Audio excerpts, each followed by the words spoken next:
Hello and welcome. My name is Aldwyn Altuney and you are joining me today for Business Xpose TV. And our special guest today is the wonderful Graham Bibby. We're going to be talking about how to master your mind, money and life. Now, a little bit about Graham before we have a chat with him. He is a self-made multi-millionaire. He's a best-selling author. He's written 5 books, onto his 6th book now. He's an entrepreneur and investment expert. He has literally traveled all over the world, speaking and teaching people about what's really going on in the world. And we're going to be chatting today about issues that only 2% of the population who control the world really know about. They control the wealthiest 2% in the world. They control politicians, they control banks, they control the world's finances, and the 98% need to know what the 2% know, and that's what we're going to be covering, some of that today. So hello and welcome, Graham. Hi, how are you? Very good, thank you. Thanks so much for joining us today. I'm very excited to be talking on this topic because it just blows me away. The more I find out about how the world is really operating and the lies that people are fed, it just absolutely blows my mind when you really start investigating what's really going on behind the scenes. And once people start waking up, they can actually make a difference in certain areas. So now you've written quite a few books. This is one I've got in my hot little hands here, Master Your Mind, Master Your Money.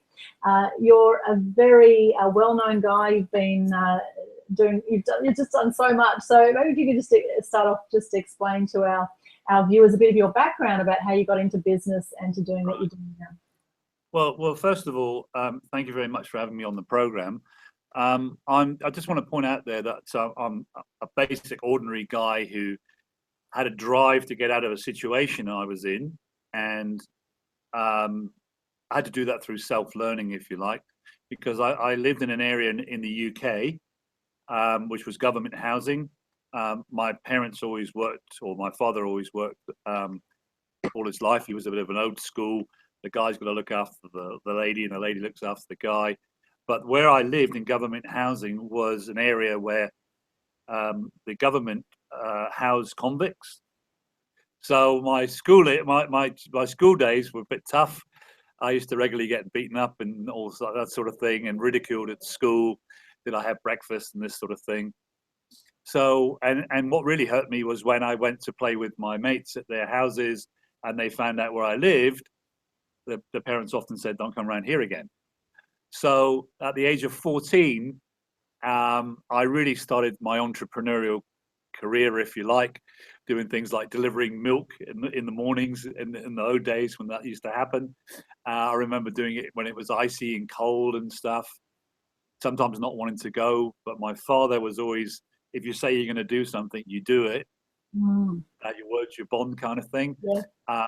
They didn't really had no education. He couldn't even add up to do his overtime sheet. He used to drive one of those digger things. Wanted me to leave school at 15 because he could get me a job as a caretaker, and I said, I'm not doing that. I'm going to college.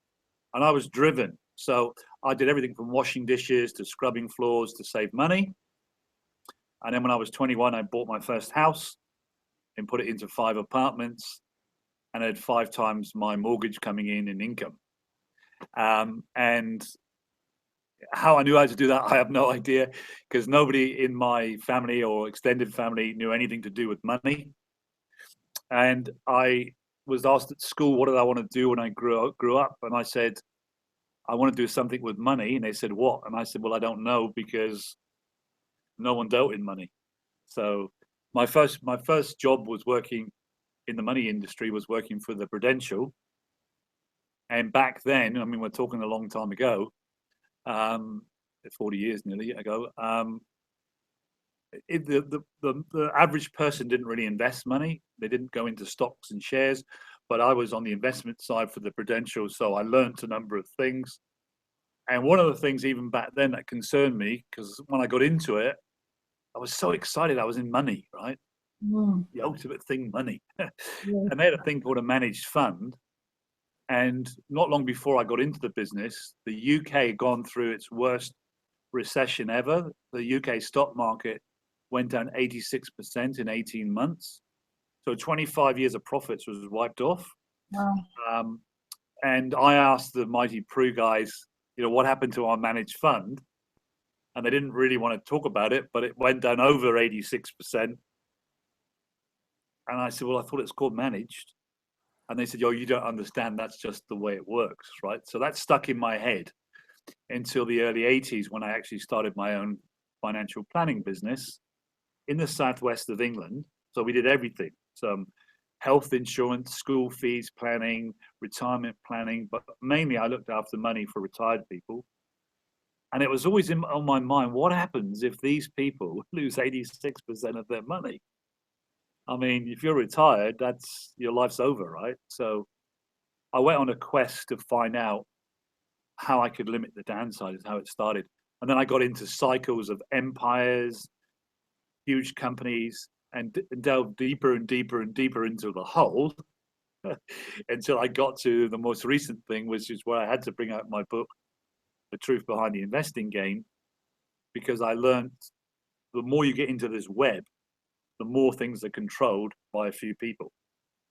That's everything from the way you eat, the way the medicines, delivered by doctors and stuff, even the education system. It's a big game going on so that the 2% can make more money. Yes, very interesting indeed. And so where did you go from there? How did you get to the point where you're an author and traveled the world speaking? Yeah, well, I had a financial planning business in England. In fact, before I got into that, I worked for a company called Lloyds and Scottish Finance, and I didn't really realize what was happening at the time. But I remember after that 86% collapse, I was a young intern sort of person in that company, and I was going out with the manager repossessing vehicles because the recession was there. People couldn't afford to pay for their everything from machinery to, I remember we went and got a Rolls Royce back from somebody. And as a young kid, it was very exciting. But only later on did I understand the cycle. So when I got into cycles, I did talks in 1989 in the UK about the coming property collapse, and everyone was laughing their heads off, saying property never goes down. And I sold my last house that I had.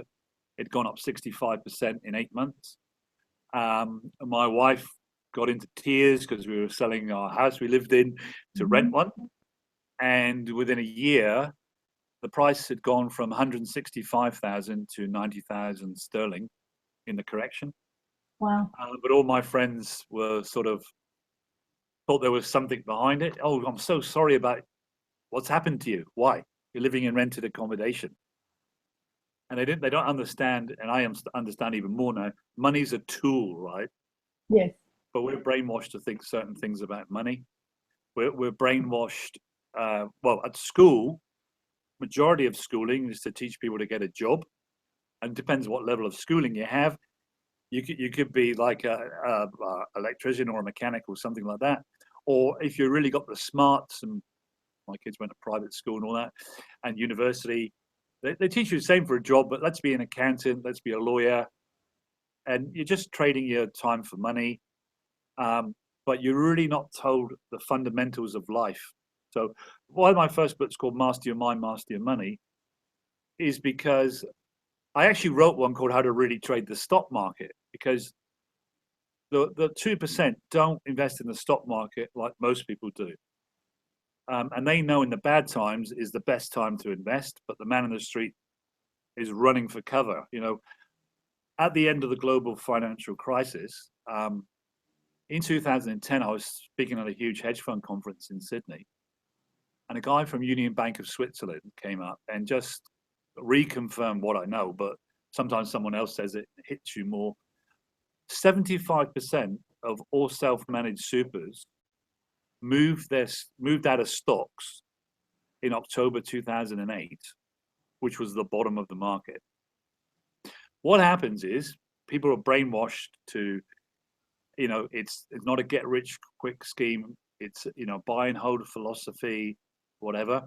So you do that, but when the stock's going down in those trends, you go down 10%, okay, it's not too bad. 20%, you're getting a bit fearful. When you're down 40 odd percent, and then the propaganda machine hits in. So everything you look at and I speak a lot on Bloomberg, CNBC, and BBC, things like that. Everything is negative. Everything you read is negative. And what they're looking for is mass psychology to kick in, and the masses panic. Mm-hmm. And they sell when they're already down 40 to 50%. And I have my own mastermind group, my own intelligence network out there, about 12 different organizations. This is part of the 2% club. Some people I pay, I can never do what they do because they invest hundreds of millions, billions of dollars. But I like to see what they're doing. Mm. And they were rubbing their hands in 2008 saying, get ready, get ready. The masses are getting ready to pile out. The masses are getting ready to pile out. And then everyone exit. The market has a sharp downward movement. Then we got this bottoming out.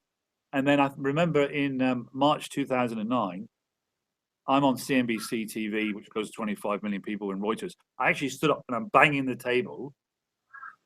I said, this is the buying opportunity of a lifetime, because I followed chart trends, and 46 countries had turned from a downward trend to an upward trend and it negative. And one stock I like to quote was Apple. Apple, because it's such a big company, right? One of the biggest companies in the world now. The stock was trading the equivalent of 100. And within 2.5 years, it was 725. But the masses, after the fall, do not want to know about stocks. So the rich are picking up the stock. And a part of the game was to bring interest rates down to 0 in the US and in Europe, not quite 0 in Australia. And it's supposed to be to help you and me. Well, that is what's something called BS. Because if you went to the bank to get a loan, you couldn't get one. Mm. The reason it was down to 0 is you put your money in the bank and you're brainwashed to think about a bank is something that you do. You'd always do that with your money. It's a safe place to put your money. It's a trustworthy place to put your money. So you put your money in the bank and get 0 return. And they make money from all these bargains that are out there. Not only that, is you put $1 in the bank, they're allowed to create $12 of fictitious money and lend it. It's one of the biggest scams out there. We're not going to go too much into that today, but there's a whole system out there. Even the food industry, the drug industry, the wellness business. And if you study and you want to Google Rockefeller and JP Morgan and people like these, they could tell you things that maybe I'm not supposed to tell you, but the Rockefeller people a long time ago decided, as a part of the 2% club, that they were going to get into the sickness business, not the health business, the sickness business. So one of the big things was it even had things, I don't know if many of your viewers will know about this, but one stage there used to be lead in paint, and it's really bad for you. They knew it was bad for you, but one of the 2% owned the companies that produce lead. So he got it approved to be in paint and stuff, which harms people. But the big killer, the big drug out there is not your it's not marijuana, cocaine, or all that stuff. It's sugar. So sugar's in everything, right? And it's not good for you. So if it's not good for you, you get sick. And if you get sick, they're in the sickness business, right? So they make the pharmaceutical drugs, etc., like that, because our bodies are designed to heal themselves to a large degree. I wouldn't say to everything. Even with cancer and certain things, some people, if you eat the right, right nutrients, etc., I've seen it happen. I've seen those things reversed, and a lot of that can be mental as well. If you're under a lot of stress and strain, that can affect you mentally as well. So in my book, the reason I didn't launch How to Really Trade the Stock Market first is I thought, no, hang on a minute. A lot of people got the whole thing about life wrong in the first place, because people are brainwashed to get the bigger house, the bigger car. You got to get the latest iPhone, right? Because if you don't, your life's going to be a misery. And once you see more and more people having that favorite phone, you got to get it, right? Well, in the old days, my parents' days, and certainly my grandparents' days, you got the money, then you got it, right? Yeah. Now we get it, and then we've got to figure out how we're going to get the money. So once you're in the debt mill, you're then on the treadmill, right? You've got to run faster and faster just to stand still. And you mentioned earlier on about part of my life's thing. I moved to Hong Kong in the early 90s because I could see the world's wealth was moving to Asia, right? And I studied empires in cycles, everything from the Roman Empire, the British Empire, right? I mean, people criticize China. There's only one place in the world I know ever called itself great, and it's where I come from, Great Britain, you know? If China suddenly wanted to call itself Great China, people would be up in arms, right? Yeah. So Britain basically passed over the baton, if you like, to the US, right? US became the major place to be. Now it's China and the rise of Asia. So for me, Singapore, Hong Kong, Japan, Korea, that was all my backyard. You know, in Asia, you'll get on a flight for a meeting in the afternoon. You'll just fly to Singapore and fly back again. You don't think anything of it. So I moved to Hong Kong because I believed the world's wealth was moving to Asia, and I believed China was the dragon that was awakening, and Hong Kong is the doorway to China. So some people might think, well, you know, it's kind of happened, but it's not even started yet. China doesn't think like the Western world. It's not thinking about the next quarter, the next 6 quarters. It's thinking about the next century. So in the global financial crisis, as far as I can see, the only place that really benefited was China because it had the money. So it went out with the checkbook. Oh, yes, Europe, if you've got a problem. Yes, Africa, if you've got a problem, I've got the check. I'll put the roads in, I'll put the hospitals in, but I want all the resources. So they're safeguarding their future. And you know, they've been coming to Australia and they've been buying the beautiful agricultural land that produces food you can rely on. Because in China, we all know what's been going on there. So when I walk around the streets on the Gold Coast, Sydney, Melbourne, there's a lot of Asian people. Nothing wrong with Asian people, a lot of Chinese people. And people say, oh, the Chinese are everywhere. Well, I can tell you right now, less than 1% of Chinese know anything about Australia. They've not even come here yet. Right now, there's 286 runways under construction in China. The Chinese are coming. That's why in Singapore, they're building Terminal 4 and they've already announced Terminal 5. In about 5 to 10 years maximum, there's going to be 200 million people traveling out of China on holiday every year. Wow. It's huge. It's mind-boggling. People don't realize how big China is. I spoke at the China Summit in London, I don't know, 6 or 7 years ago. I was a speaker, main speaker, but I was on a panel as well. And I'm a bit cheeky sometimes. So I asked the panel, can anybody tell me on this panel? And there's a head of Goldman Sachs, head of Deutsche Bank, JP Morgan, Citibank. Who of you has been to China? And 2 people proudly put up their hand. I said, where did you go? Beijing and Shanghai. So I said, so you haven't been to China then? And they go, what do you mean? That's China. People don't understand how big China is. So Beijing and Shanghai would be called first-tier cities. But you've got second-tier cities, third-tier cities, fourth-tier cities. And that's to do with the size and, you know, where they are socially and wealth-wise. The fourth-tier cities have 3 to 4% card penetration. Nothing. So the growth potential from China is significant, which is why the book I'm writing now is called How to Make Insane Profits from China Without Investing There. Because you watch where the Chinese money's going. Hey, Akka, Sydney, what's happened to Sydney property prices? Chinese are buying, right? They're trying to curb the market by doing things with mortgages and stuff. But the rich Chinese are paying cash. In Hong Kong right now, the top dogs in Hong Kong can't compete with the boys coming over the border. So they're winning all the land auctions for the land for building because they're just spending whatever to do this. So a lot of cycles are happening everywhere, and China, I mean, Australia can be a major beneficiary from Chinese money, because Australia is a beautiful country, right? It's a diverse country.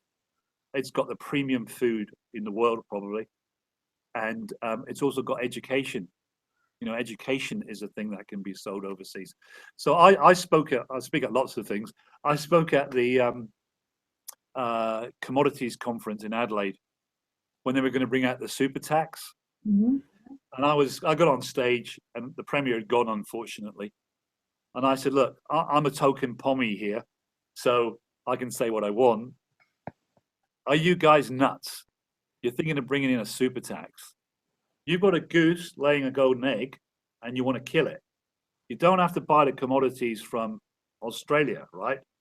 What you should be doing is giving tax incentives for anybody to do with mining.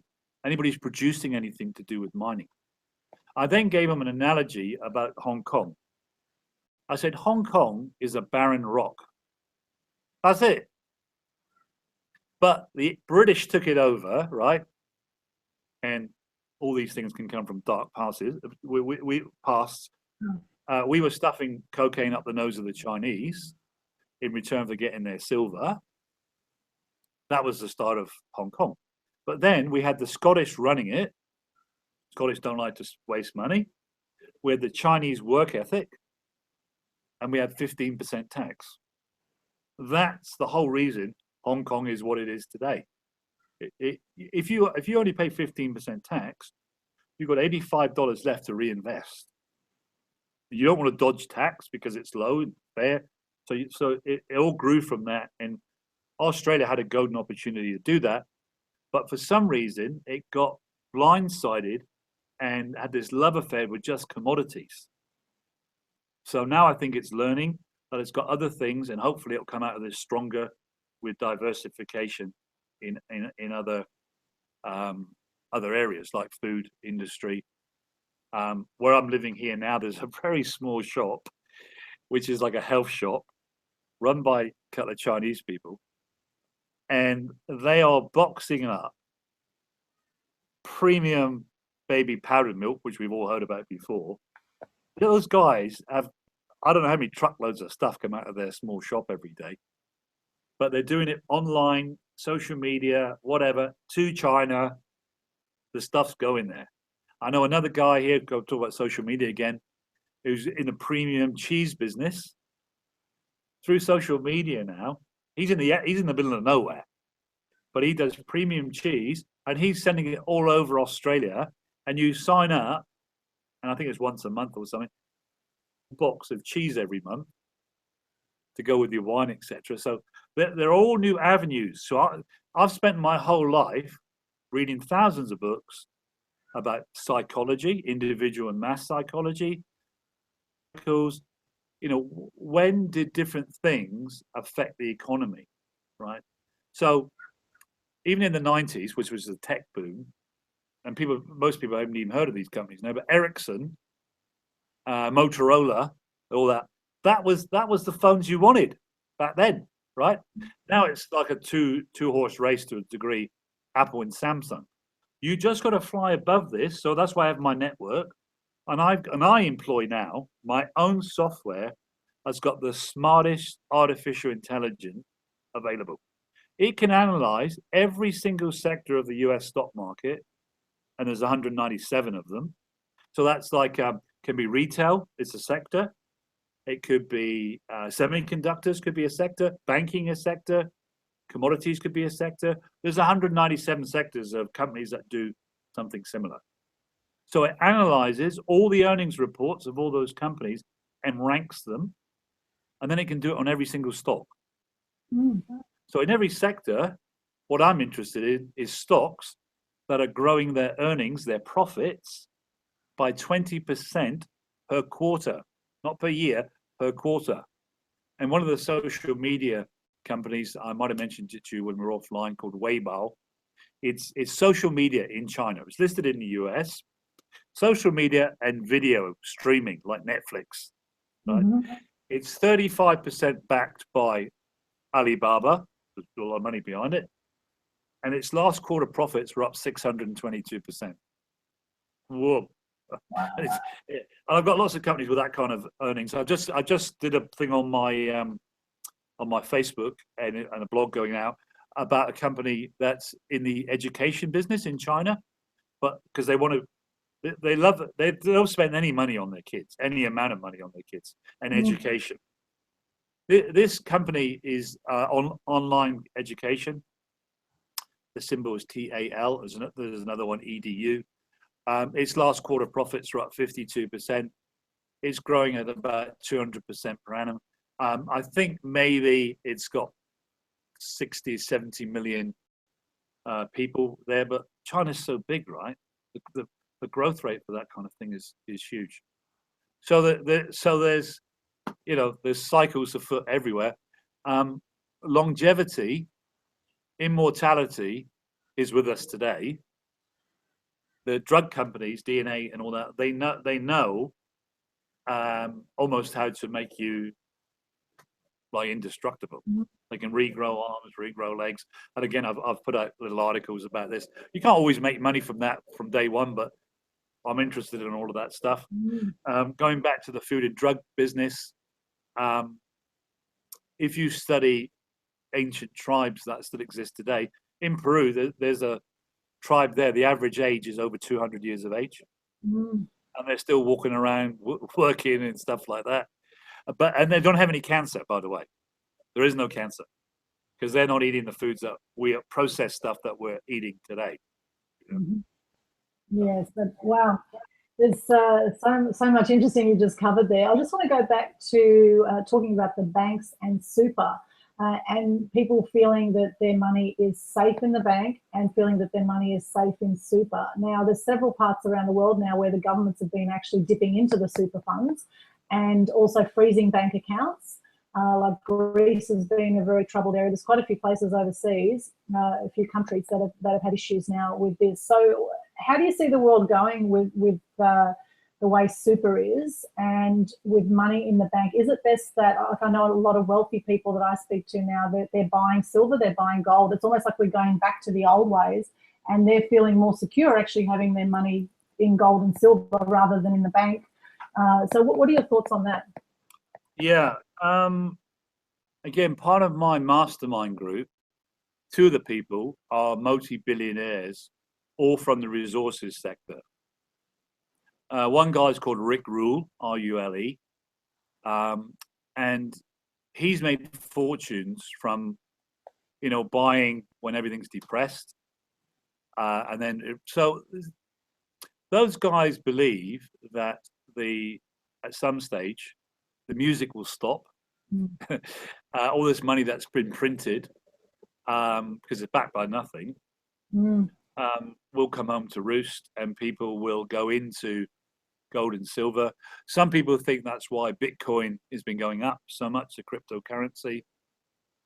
It feels a bit like a bubble to me because a lot of people are going into it because it's going up, and you don't get a currency moving that much. Some people think that's maybe why gold and silver is subdued. But in my book, The Truth Behind the Investing Game, the wealthy don't put their money in the bank. If they want secure investments, there's things you can do with your money where you operate like a bank, basically, and you can get 9 or 10% return. So they're idle money. I mean, they're everyday cash money, maybe they have in a bank. But one of the things, the reason I decided to write more books and start my Insiders Club is I wanted to empower people to get back control, right? Don't give your money to somebody else. Don't sign over your money to somebody else. You be in charge. And I've got the knowledge, but I can't do this one-on-one with people because they couldn't pay me enough to do it. But through the internet, I can help a lot of people. So one thing that annoyed me was, okay, if you speculate in property and it goes wrong, okay, you speculated. You speculate in the stock market, goes wrong, you speculated, right? Some people did not speculate. They had their money in the bank. So if you had your money in the bank all the time, and in 2008 is when interest rates started to decline to zero. In the US, zero. In Hong Kong, zero. If you got more than 2 million, you get minus. The bank charges you for having the money there, right? Yes. So if you got to live on your money in retirement, and you were living on, just say 5% income, we got 2008, 2009, 2010, 11, 12, 13, 14, 15, 16, 10 years virtually. If you took 5% per year and you had no interest, you've eaten 50% of your money. So you've lost 50% and you didn't even take a risk. So I was watching the Egyptian uprising, however many years ago that was, and I had an aha moment because I said, the reason they could uprise is through the mobile phone. They all got together over the phone and agreed to do it because they couldn't get together physically. And I thought, well, I could help people the same way. So right now, gold and silver aren't going up. It's one of the things that I watch for clients. We go in it when it's rising. We don't want to be in it. Some people, like Harry Dent, etc., say the end of the world's coming. They say that a Sydney property is going to drop 80%, all this kind of stuff. I mean, I follow trends. I was the chairman of the Technical Analyst Society. I know how to follow charts. I know how to look at psychology. I know how to follow supply and demand. If that cycle turns, I will be informing my clients what they should be doing. I'm like the research analyst. I'm like a wealth coach to them. And because I look at it all, most people don't want to spend their life trying to figure out investments. And I tell people, because there's this thing called day trader where you sit in front of a screen all day long trying to buy and sell stocks or currencies. I've never met anybody who consistently can do it. I'm sure there are people who do it. But I say to people, even if you could do it, why would you want to do it? With what I do, I send people buy signals. I watch whatever they're in every day, send sell signals. Maximum, they've got to spend 10 or 15 minutes a day, to know what's going on. And the more they want to go on, the more they could deal with me on a personal level, and I translate the knowledge. But through the power of the internet, to do what I do now, in the old days, I needed at least 100 analysts. Well, pennies on the dollar to send me research, which I then look through, or my computer knows how to look through it. So I can do things that I couldn't do before. So on the super, I would say people have been encouraged to go into supers and self-managed supers. They should be a bit wary. There's some really good financial advisors in Australia. But the problem is people mix up a financial advisor with an investment advisor. And even the financial advisors sometimes get mixed up themselves because financial advisor is like financial planning. Let's get up a plan, how much you need to put away. But they don't have the expertise at investing. And the only reason I know it is because I've done it all. I've traded orange juice, coffee. I think I was in Singapore in the mid-90s, and I'll tell everyone the good, the bad, the ugly. I went to sleep $500,000 in profit and woke up $500,000 in loss. Because the stock market was crashing and I was adding more and more positions, opposite of what I told my clients to do. And I said, look, I'll take the risk, it's my money, right? And this is crashing. And they cut interest rates the most in history, and the whole thing turned around and went the other way. And I'd taken most of my positions before it turned. So I lost a lot of money. That's why you got to diversify. And I learned you only know what you know. You don't know what you don't know. So I don't care if something looks like the best thing ever. You still don't bet all your money on that one thing. Just talking about that on a business front.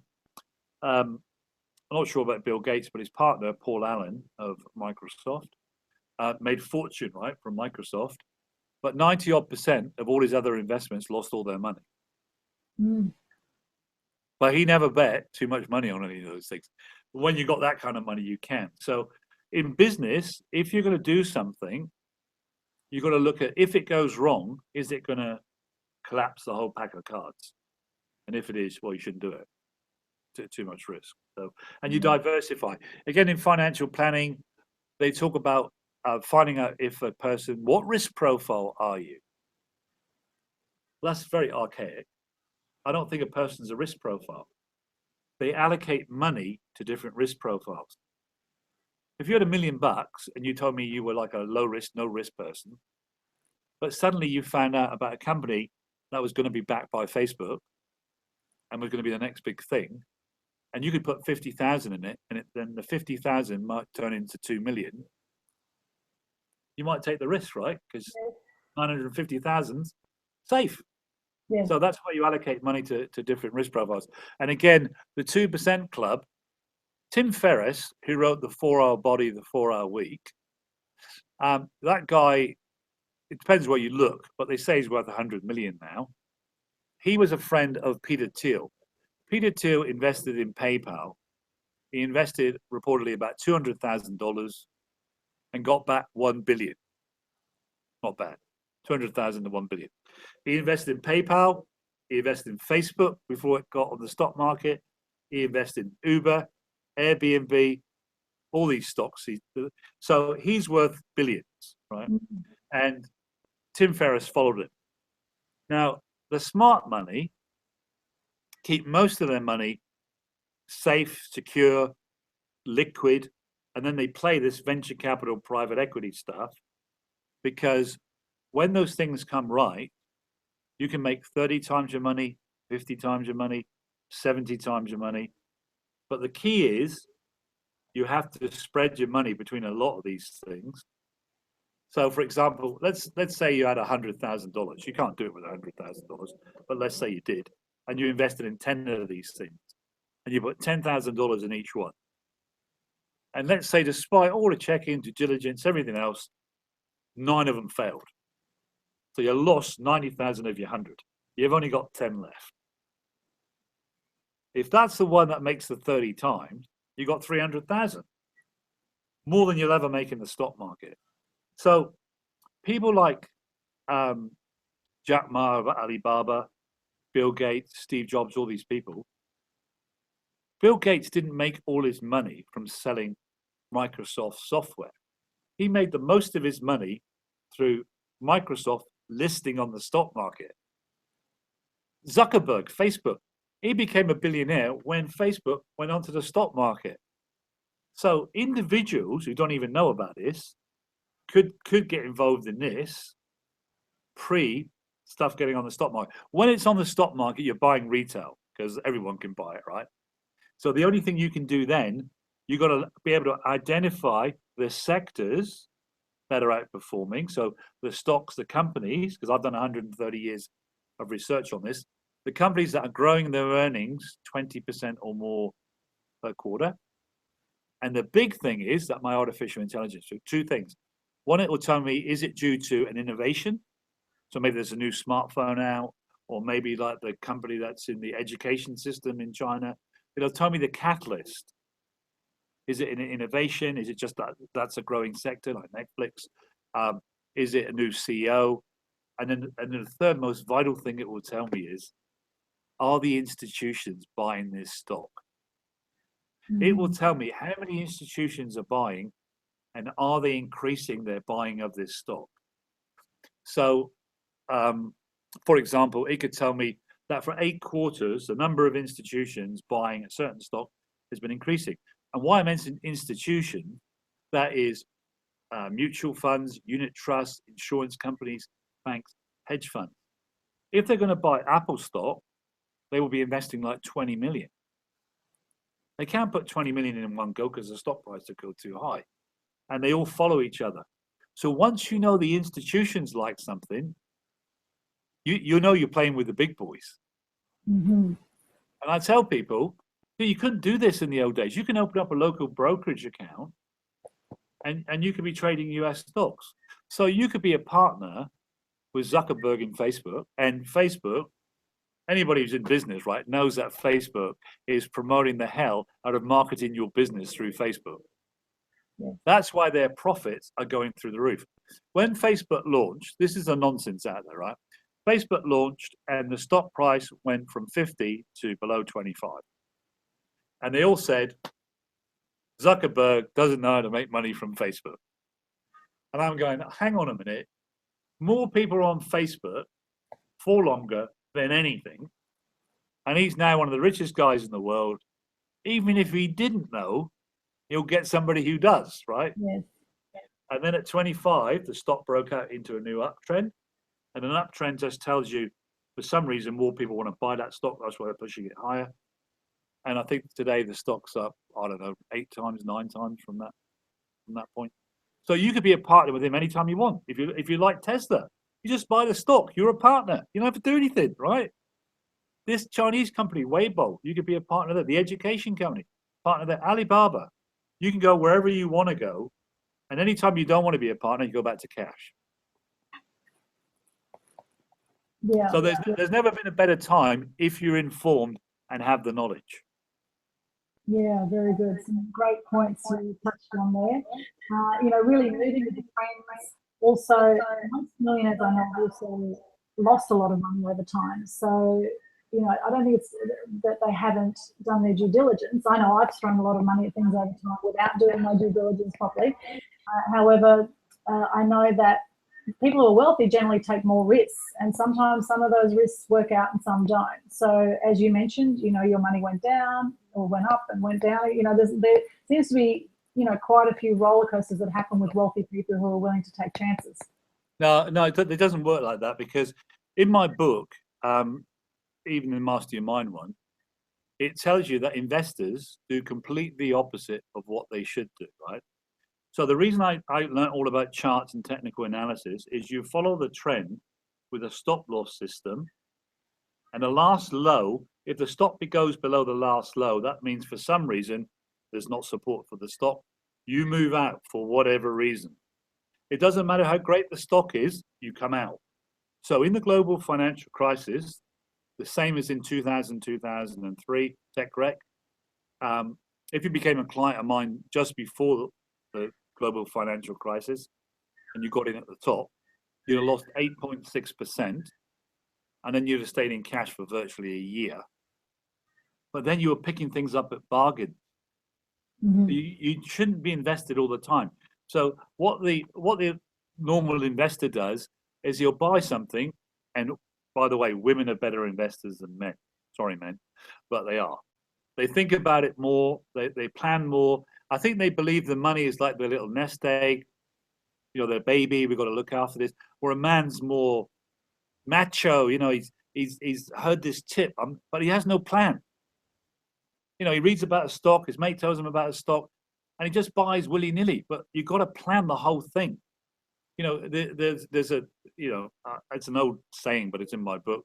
People don't plan to fail; they fail to plan. If I talk at a seminar and I say, who here has got a financial plan? You're lucky if it's 1%. Once you've got a plan and you know what money you've got, you then know how to allocate that money. But in the stock market, it's like playing in the casino, right? If you were the world's best poker player and banned from a lot of casinos, the reason you win is because you count numbers. And when the chances of your card coming out are against you, you fold. And when the chances are with you, you go with it, you bet more money. Mm-hmm. So the same thing in the stock market. When it's not right, you cut your loss. There's a book called The New Market Wizards, or The Market Wizards was the old one.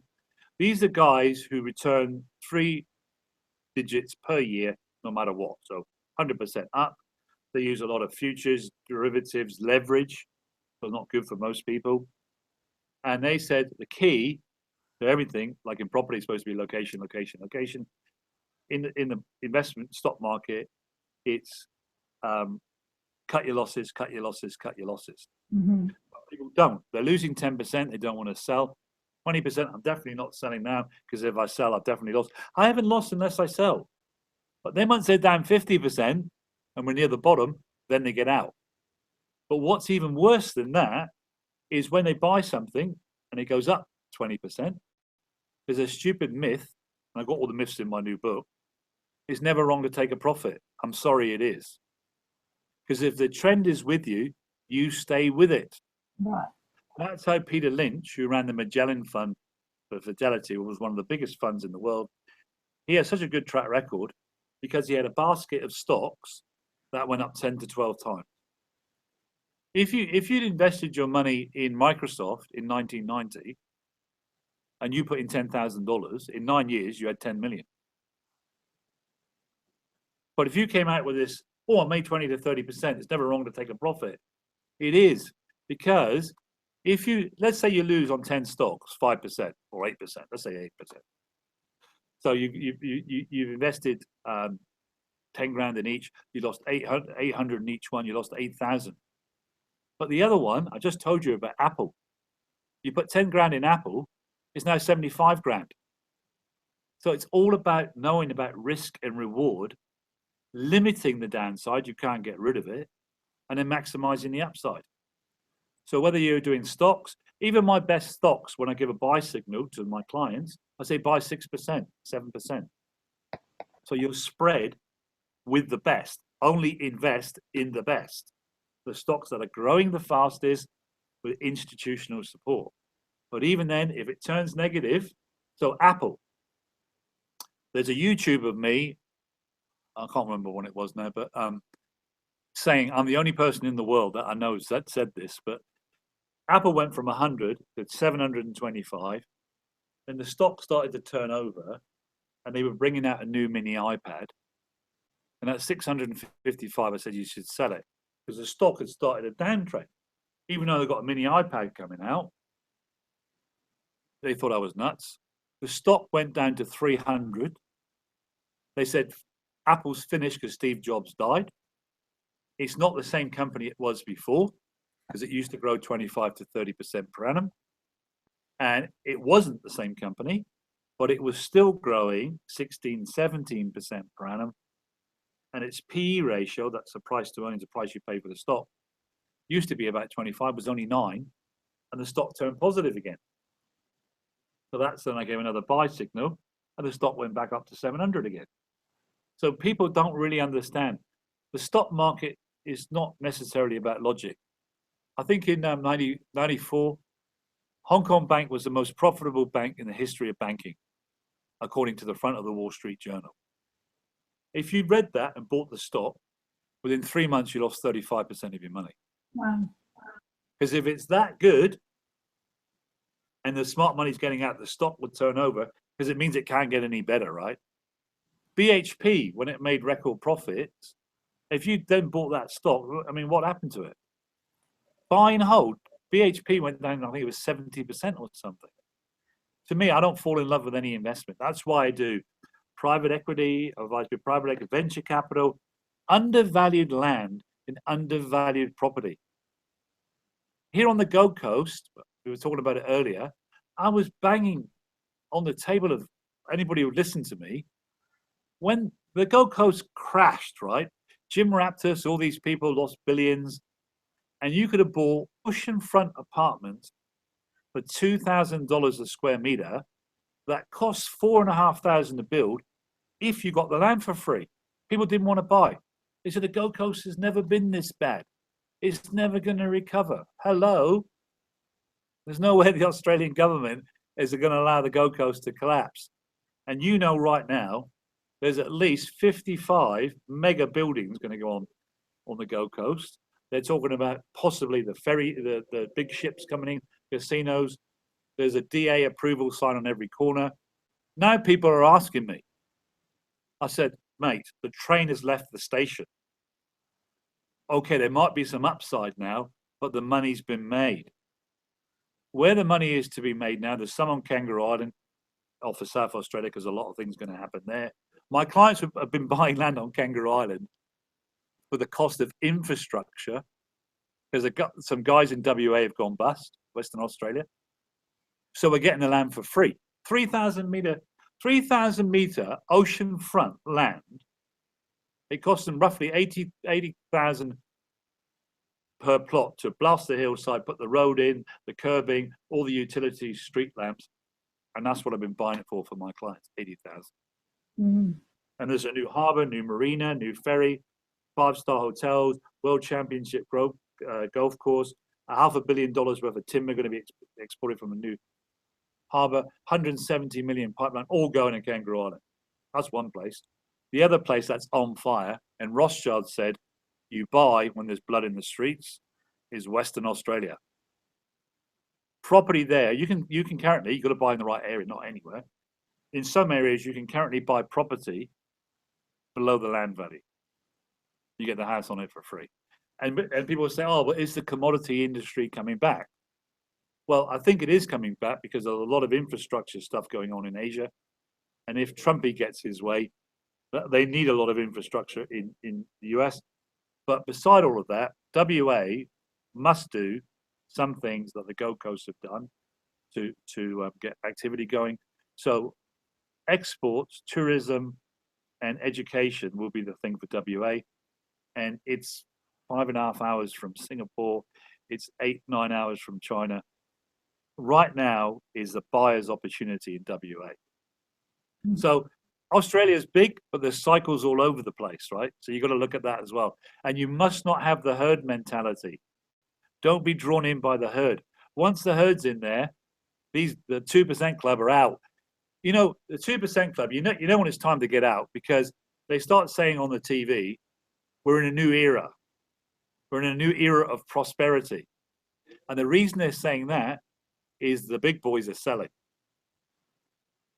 I don't know if many of your viewers will know about this, but if you, what's that movie that came out?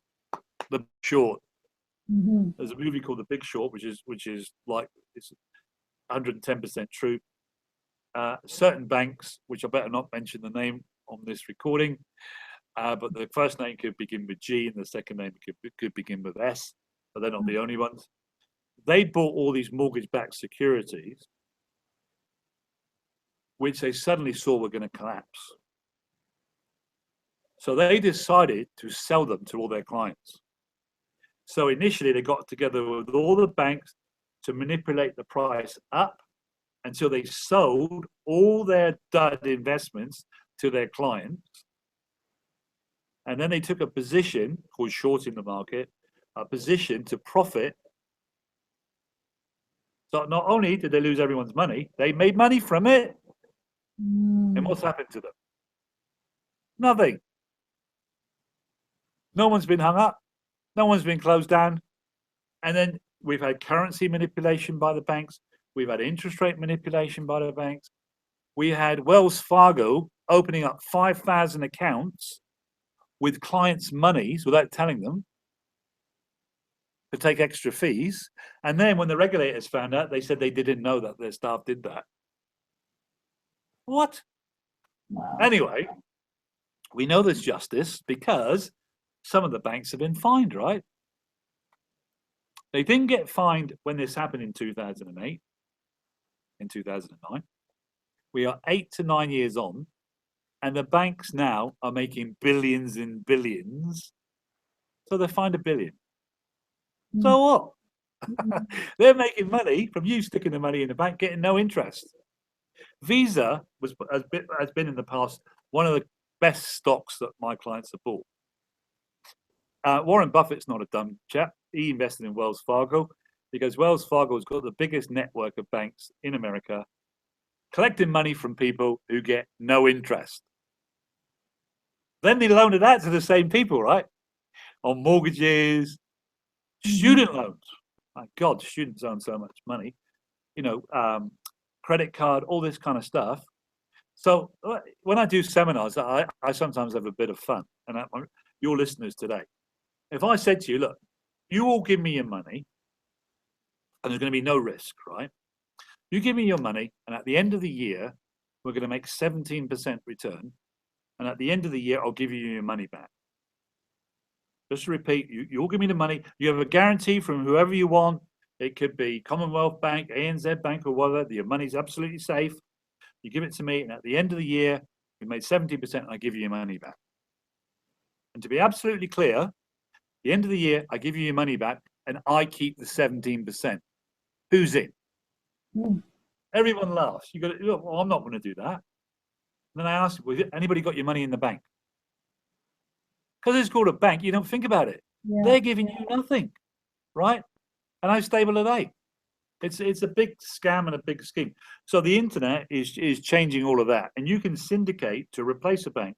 You could replace a bank giving a loan out to someone buying a property at 9% with security of the property. So if the property is worth 500,000, maybe you loan something like 350, but you have the property security. You got more security than the bank.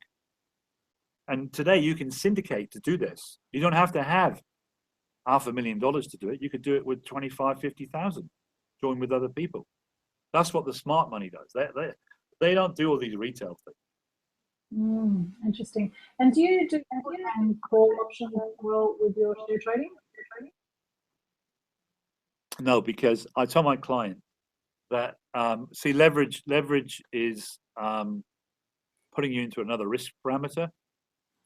You know, I've got stocks which I can go back and show people why this works. I got stocks that can go up 25, 30, 40% per annum. And I tell people, like, I could short the market as well when it goes down. I'll tell my clients, but I don't do that either, because the percentage chances of you making money are against you. If the market's going down and we're in cash, be happy, because the more it goes down, the more money we'll make in the future. So options trading, I never seen anybody consistently make money out of options. I'm sure they do. But I've just never met anybody. CFDs is another thing. You don't want to be too greedy. If your money makes 12%, it doubles every 6 years. Makes 24%, it's doubling every 3 years. So I think it was from one of my audited records when I was in Asia was from 2002 to 2010, which included the end of the tech crash and the global financial crisis. If you'd invested 100 grand, you'd had 395,000. If you'd gone into a managed fund by an institution, you still would have made money. Your 100 would have been 137. So this is not, and the reason I made so much money is 31% of the time my clients were in cash. To make high returns is about exiting the right time and buying low. But if you monitor every sector, there's a lot of things happening. So right now, for example, Trumpy wants to turn back all the regulation they brought out to do with the banks and financial institutions, because they've really got their wrists locked, what they can do now, too much so. So if he unwinds that, then all the banks and that are going to be great places to invest again. So you just got to get this knowledge and watch and wait. You know, some people are very bullish about uranium stocks, which is another story, because Trump, you know, he's pulled out of this thing in Europe about global warming. It's not so much that he doesn't believe in it; he just doesn't think the way it's set up is fair for the US. And he's a big fan of nuclear energy, which is obviously a very clean form of energy. There's some companies here in the US who've got the most advanced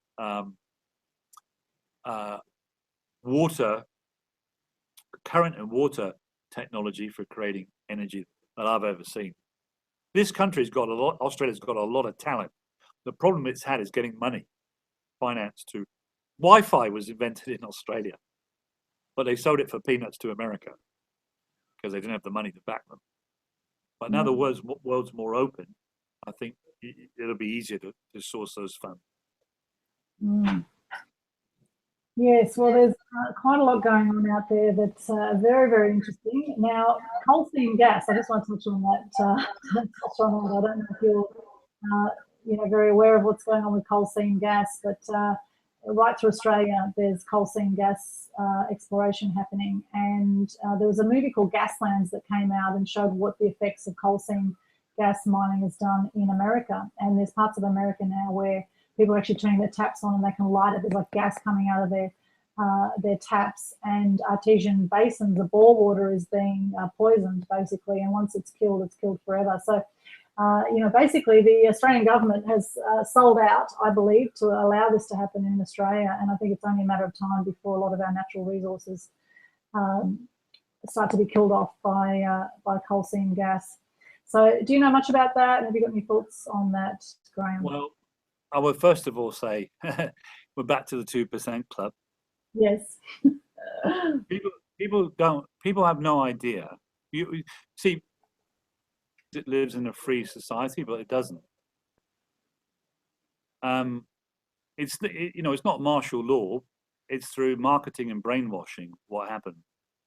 So the 2% club are so powerful, they influence governments and certain instances control governments, because in the US, the biggest supporters of political groups are the ones that are doing more harm to people from the wrong pharmaceuticals and food and all this type of stuff. And you're just saying there about the gas. It's like the oil business, right? They didn't need to have the oil business. They could have had free electricity. If your listeners go and Google Tesla, Nikola Tesla, you'll find out the whole story. Electric cars were very advanced 100 years ago, and the oil companies and Ford Motor Company bought them all up and just crushed all their plants so that people couldn't get electric cars, because the business was oil, the business was selling cars. So they got the governments to release cheap land outside of the cities that needed a road, which then you needed a car, which then you needed fuel. So yeah, there's a lot of things going on. Yes. And I think the government, what can we do? I think people can gradually band together.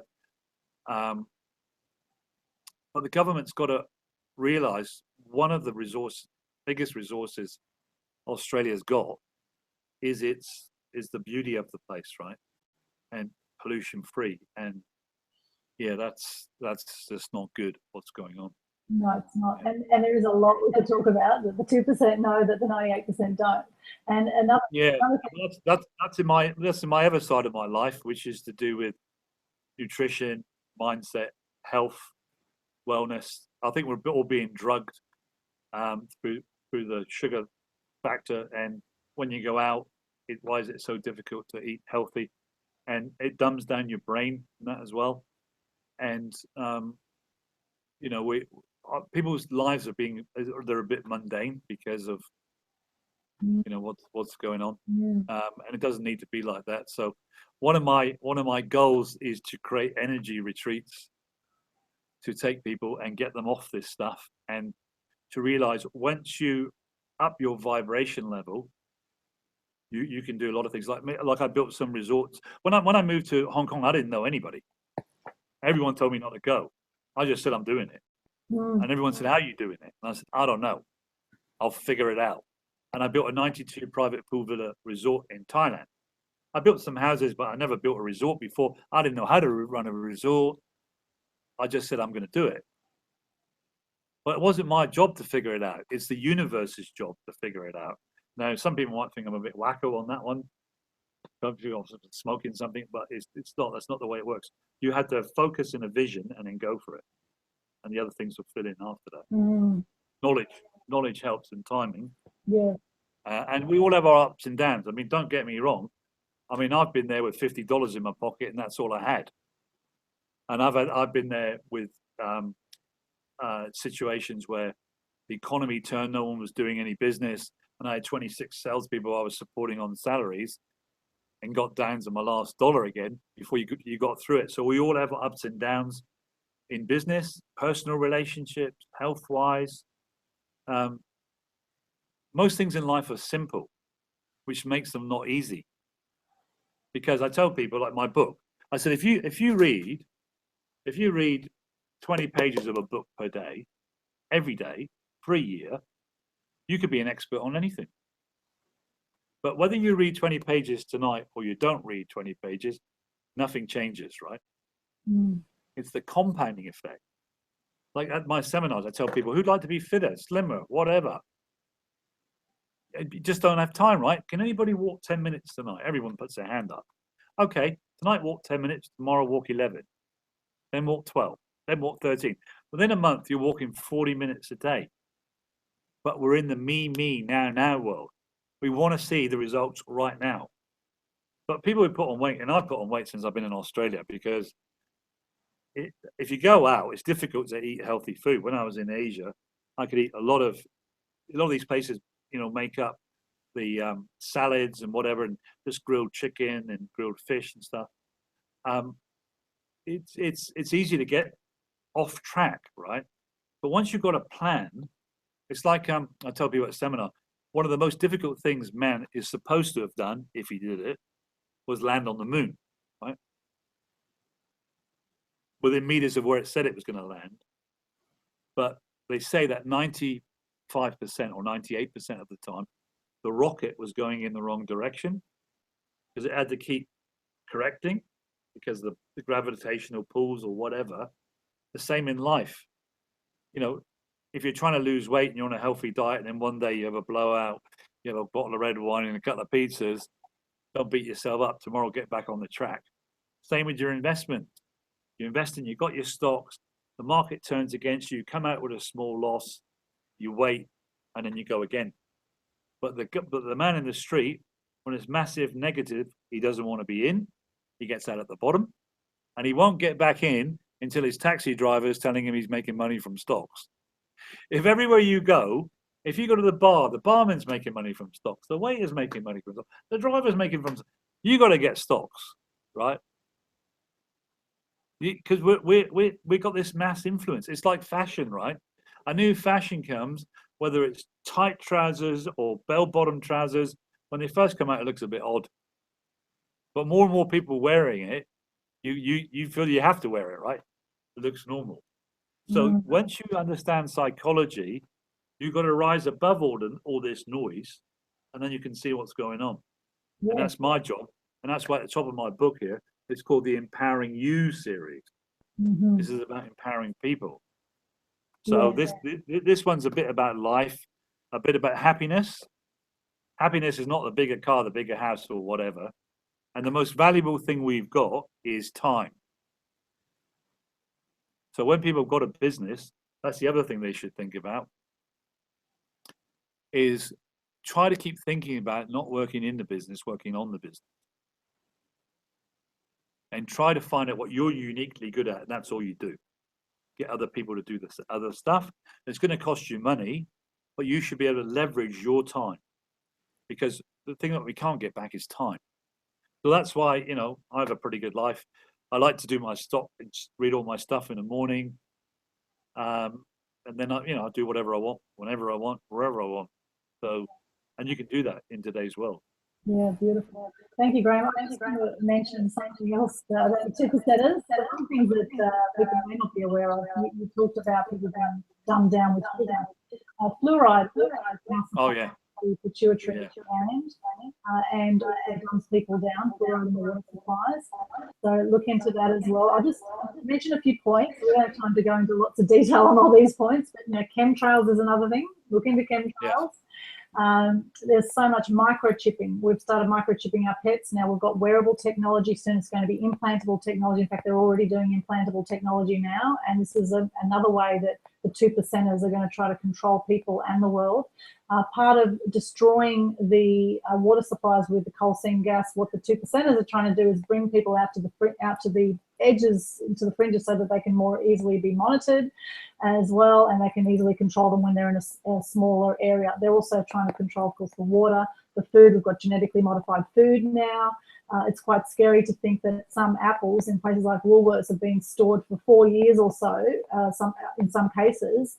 And God knows what they're spraying on it to keep an apple for 4 years before we even get it from the supermarket shelf. It's really quite scary. The food we're getting now is not really proper food anymore. So, the more people can actually get educated about this and actually do your own research, into 9/11 as well, what really happened at 9/11. There's a whole other can of worms. I interviewed David Icke on Truth Xpose TV, another show I do, and he talked about sheeple. He talked about the 98% of people being sheeple, or just following the masses, as we've talked about here on the show. His solution was just get that you are infinite consciousness. Like your Empowering You series, people need to get that you are infinite consciousness. Anything is possible for you, and you don't need to be a pawn in the system. So once you start waking up to these things, vaccinations is a whole other one as well. People being real, some of the side effects coming up from vaccinations now are unbelievable. Kids with ADD and ADHD. Do your own research, of course. Don't believe what we're saying here. Go and do your own research. And now in this internet age, we have a lot more freedom of expression. People are expressing their views a lot more openly on the internet, which is fantastic. We don't just have one or two forms of media anymore, which are brainwashing everyone. So we have more options now to open ourselves up to. So really, it's an area I'm very passionate about. Mobile phones, I heard the other day, mobile phones, they knew 8 years ago that mobile phones 100% cause brain tumours. I met a lady the other day at a seminar. Her partner at 49 years of age died of a brain tumour, and it was on the same side that he'd been having the phone to his ear. And people with mobile phones in their pockets are getting all sorts of cancers and issues around their groin area.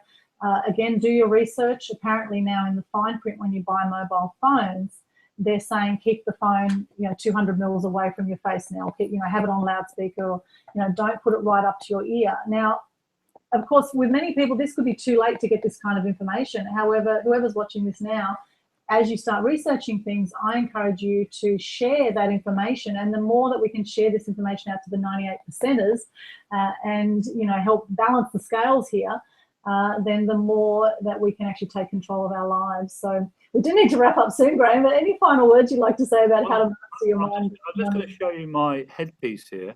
Yes. This last piece of the headpiece is air. There's no wire.